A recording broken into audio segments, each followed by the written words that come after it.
Hi, Jeff Burke here for Broadband Forum. We're here at our Q3 meeting in Milan. I'm here with Dave Allan, who is the work area director for our WWC worked area.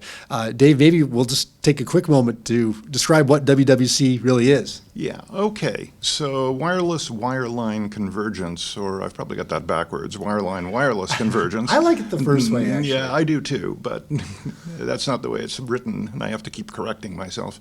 What it is focused on is providing or modifying fixed access so that you can use a common core network, so the full 5G core. So the subscription management policy, etc., and it just becomes a different form of access. Now this involves a number of extensions to the 5G core, but we've tried to keep it to a minimum.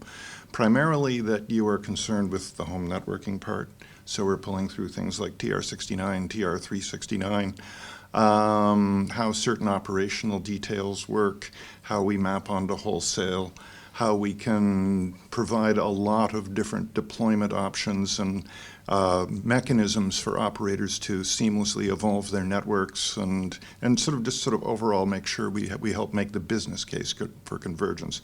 Because the business case itself for convergence is actually pretty good, getting to a completely common system. And the key thing is we are in this era of network transformation right now. And if you were going to transform your network, moving to 5G, where you get a whole lot of stuff pretty much turnkey out of the box, becomes a really sort of viable option for operators. So the focus of this work is to get all of the details specified to allow existing fixed access to be supported by a common core. And we're seeking to get all of the specifications done in time to synchronize with 3GPP Release 16. So there's a lot of handshaking going on between the two organizations to make this happen. Well, that was a great summary. I think it is really helpful for people. There's so many different definitions of what 5G is. We've just pointed out that there's even sometimes the words can get mixed up in our own minds. But I think that you've been diligently walking your way through this now for a number of years, and we're really seeing. I don't necessarily want to call it the finish line, but you're certainly seeing the crossing that line for the real delivery of 5G services and that converged core really on the near-term horizon. Right. Well, the thing is, it's not our first kick at the can at this. Like back in the release 12 or so time frame, we did kind of a modest effort at FMC, but the industry's heart wasn't really into it. This time around, it's different. 5G is much bigger. The level of network transformation that is going on is a significant enabler to making all of this happen. And the key thing with the work that we're doing in the WWC area is we've worked through all the issues, we've made all the hard decisions now. And the key thing is that what we're doing primarily at this meeting was establishing the work plan to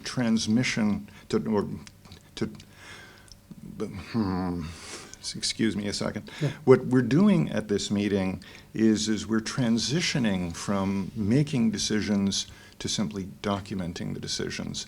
And so probably one of the biggest outputs of the meeting was we made a list of what we saw as all the document gaps that we needed to fill in now that we knew how to fill them in, and then assigning the work items to the various members of the team. And I actually call them a team because in WWC we really function as a team.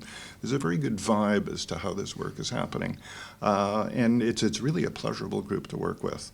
So I'm really looking forward to how this is coming together, and I'm pretty excited by the fact that it's actually going to happen. Well, I'm delighted to say they say the same thing about you. So, so at any rate, as this is obviously one of the hottest topics in all of telecom and communications in general right now, this transition to 5G. So you gave us a bit of summary of what's been going on this week. I know that this fall we're running into a number of different things. We have a number of base events and conferences coming up that I think that you actually volunteered to be a part of.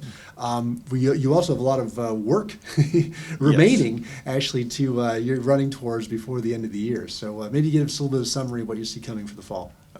Okay. So, yeah, like you mentioned, there is the base event in the fall.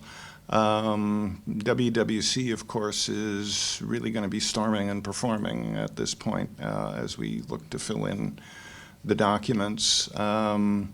Like I said, we are looking to synchronize with the 3GPP release, so that's a fairly aggressive schedule. But like I said, when all the key technical decisions have been made and everybody agrees, that allows us to sort of fill that sort of thing in. And timing for that is what, from your point of view? What we are trying to do at the moment is have everything through final ballot, or at least all of the core documents through final ballot by March 20th. Okay. And when you look at the lead times for the final ballot, lead time for straw ballot, time to process comments, et cetera, that's a fairly aggressive schedule, but far from impossible. So, yeah, it's going to be quite a busy fall, and of course there's going to be a bit of championing of the cause and blowing the trumpet a bit to increase the industry awareness of all of this work. So. Sure.